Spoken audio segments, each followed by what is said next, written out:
जय हिंद दोस्तों, नमस्कार। दोस्तों आज हम लोग स्टैटिक जीके का प्रैक्टिस सेट नंबर 2 करने वाले हैं। देखिएगा, आज का ये जो प्रैक्टिस सेट है यह दूसरा प्रैक्टिस सेट है।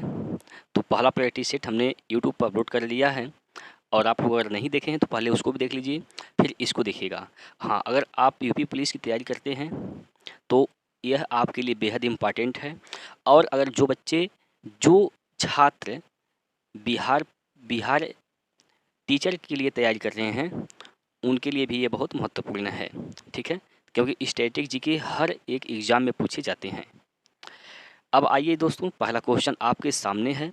देखिए, पहला क्वेश्चन में क्या कहा गया है, कौन सा उद्योग भारत के 8 महत्वपूर्ण उद्योग में सम्मिलित नहीं है। भारत के कुल 8 महत्वपूर्ण उद्योग हैं, उनमें से कौन सा उद्योग आपको बताना है सम्मिलित नहीं है। देखिए दोस्तों, इसमें क्या है कि 20 क्वेश्चन आपको मिलेंगे। 20 क्वेश्चन का हम प्रैक्टिस करेंगे। 20 क्वेश्चन में आपको बताना है कि आप कितने क्वेश्चन का जवाब कर पाते हैं, ठीक है। चलिए, कौन सा उद्योग भारत के 8 महत्वपूर्ण उद्योग में सम्मिलित नहीं है। दोस्तों देखिए, कपास जो है यह 8 महत्वपूर्ण उद्योग में सम्मिलित नहीं है, तो इसलिए इसका उत्तर हो जाएगा ऑप्शन नंबर ए, कपास, ठीक है। चलिए, अगला क्वेश्चन पे चलते हैं। प्रश्न नंबर 2 कह रहा है, मैसूरू पेटा एक पारंपरिक पोशाक है जिसे कहाँ पहना जाता है। मैसूरू पेटा एक पारंपरिक पोशाक है, इसे कहाँ पहना जाता है। कहाँ पहना जाता है, तो इसे पहना जाता है कहाँ पर, तो सिर में, सिर पर, ठीक। ऑप्शन नंबर डी इसका सही उत्तर है, ठीक है। याद रखेंगे, मैसूरू पेटा एक पारंपरिक पोशाक है जिसे सिर पर पहना जाता है, ठीक है दोस्तों। चलिए, अगला क्वेश्चन, माहुरी एक पारंपरिक संगीत वाद्य यंत्र है। माहुरी क्या है, एक पारंपरिक संगीत वाद्य यंत्र है जो किस राज्य से संबंधित है। यह माहुरी जो संगीत वाद्य यंत्र है, इसमें बताना है कि यह किस राज्य से संबंधित है। तो यह संबंधित है कहाँ से, किस राज्य से, तो यह संबंधित है उड़ीसा राज्य से, यानी ऑप्शन नंबर ए इसका बिल्कुल सही उत्तर हो जाएगा, ठीक है दोस्तों। चलिए आगे चलते हैं और अगला प्रश्न नंबर 4 यहाँ पर आपके सामने है। देखिए, कह रहा है, वह कौन सा पहला क्षेत्र था जो स्वतंत्रता के बाद भारत का अंग बना।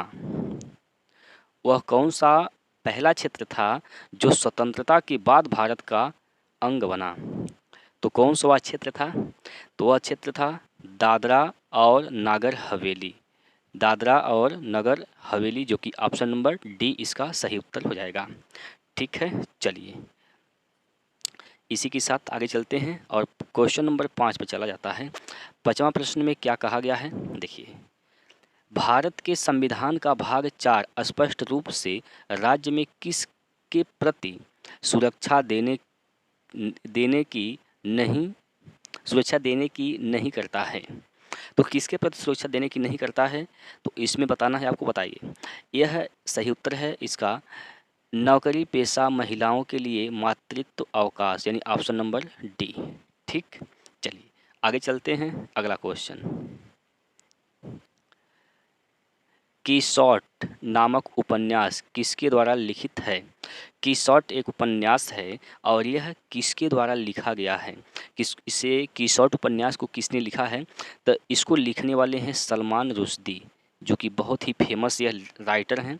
याद रखेंगे, कीसॉट उपन्यास है, लिखा किसने है, Salman Rushdie, option number D, ठीक। चलिए अगला क्वेश्चन, शोध किस यकृत शोथ विषाणुओं के लिए कोई टीका नहीं है। किसके लिए कोई टीका ही नहीं बनाया गया अभी तक, तो आप बताएंगे किसके लिए टीका का नहीं बनाया गया है। यह यकृत शोथ विषाणु सी के लिए, यानी हेपेटाइटिस सी के लिए टीका नहीं बना है, ठीक। याद रखेंगे ऑप्शन नंबर बी, यकृत शोथ विषाणु यानी हेपेटाइटिस सी के लिए, ठीक है दोस्तों। चलिए अगला क्वेश्चन, प्रश्न नंबर 8 में कहा गया है, कौन सा बंदरगाह गुजरात में स्थित नहीं है। तो गुजरात में कौन सा बंदरगाह नहीं स्थित है, यह आपको बताना है, ठीक है। देखिए, सिक्का बंदरगाह गुजरात में है और मुंडरा बंदरगाह ये भी गुजरात में है, ओखा बंदरगाह ये भी गुजरात में है।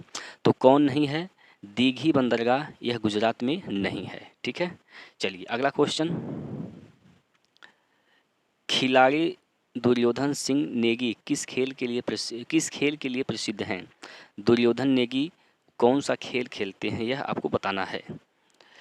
चलिए दोस्तों, दुर्योधन नेगी कौन सा खेल खेलते हैं? तो यह खेल खेलते हैं मुक्केबाजी, यानी ऑप्शन नंबर ए इसका बिल्कुल सही उत्तर हो जाएगा। ठीक है, अगला क्वेश्चन। कौन सा ग्रह गैसीय ग्रह नहीं है? कौन सा ग्रह आपको बताना है जो गैसीय ग्रह नहीं है। कौन सा ग्रह गैसीय ग्रह नहीं है?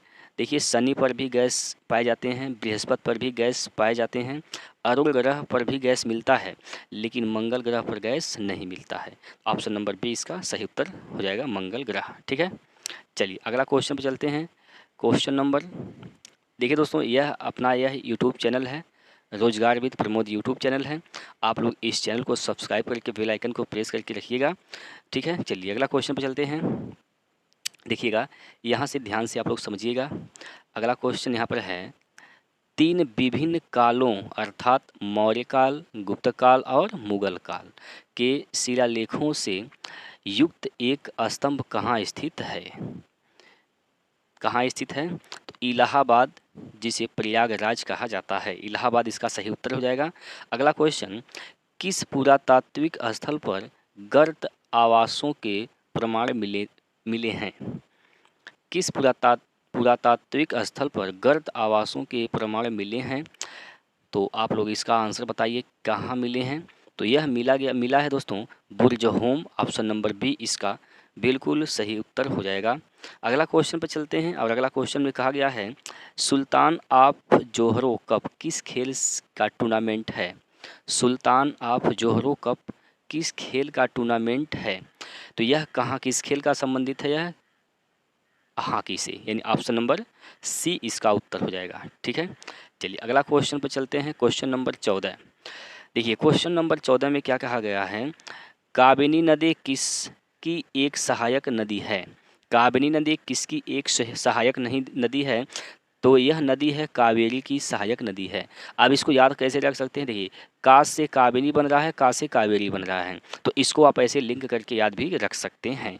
ठीक है, चलिए अगला क्वेश्चन में कहा गया है, यूरोपा किसका एक प्राकृतिक ग्रह है? सॉरी, उपग्रह है। यूरोपा एक उपग्रह है, तो किस ग्रह का यूरोपा एक प्राकृतिक उपग्रह है? ठीक है दोस्तों, चलिए तो यूरोपा किसका है? यह बृहस्पति ग्रह का एक उपग्रह है। ऑप्शन नंबर बी इसका उत्तर सही हो जाएगा। अगला क्वेश्चन पर चलते हैं। अगला क्वेश्चन नंबर 16 नंबर क्वेश्चन में क्या कहा गया है, उत्तर प्रदेश में राज्यसभा में कितने सदस्य नियुक्त किए जा सकते हैं? उत्तर प्रदेश में राज्यसभा की सीट कितनी है यह आपको बताना है। उत्तर प्रदेश में राज्यसभा की कितनी सीटें हैं? तो कितनी सीटें हैं? इसमें 31 सीटें हैं, यानी ऑप्शन नंबर बी इसका उत्तर सही हो जाएगा। ठीक है दोस्तों, चलिए अगला क्वेश्चन नंबर 17 कहा गया है, इसमें कोरंडम किसका अयस्क है? कोरंडम किसका अयस्क है? तो यह अयस्क है एल्यूमिनियम का, एल्यूमिनियम, जो कि ऑप्शन नंबर डी इसका सही उत्तर हो जाएगा। एल्यूमिनियम का प्रतीक होता है Al, और इसका परमाणु जो क्रमांक होता है वह होता है 13। ठीक है दोस्तों, चलिए अगला क्वेश्चन पे चलते हैं।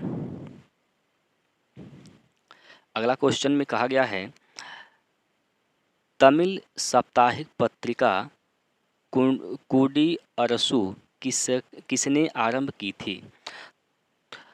तमिल एक साप्ताहिक पत्रिका थी जिसका नाम था कुडी अरसू।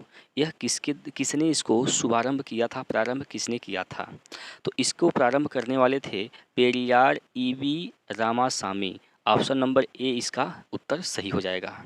ठीक है, चलिए अगला क्वेश्चन, प्रश्न नंबर 19। प्रश्न नंबर 19 में क्या कहा गया है, देखिए, सुरमा नदी जिसे बराक नदी के नाम से जाना जाता है कहाँ से निकलती है?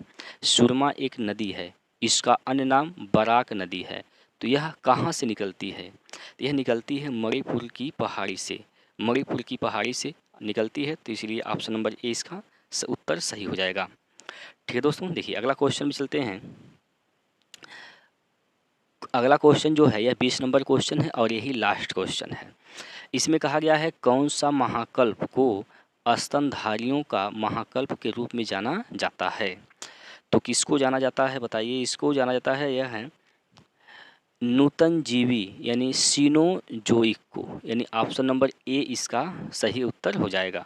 आशा करता हूं दोस्तों आपने 20 क्वेश्चन लगाए होंगे और 20 क्वेश्चन में आपका जितना भी स्कोर हुआ है आप कमेंट बॉक्स में हमें ज़रूर बताइएगा। फिर मिलते हैं अगले प्रैक्टिस सेट में। आज के लिए इतना ही। जय हिंद, जय भारत।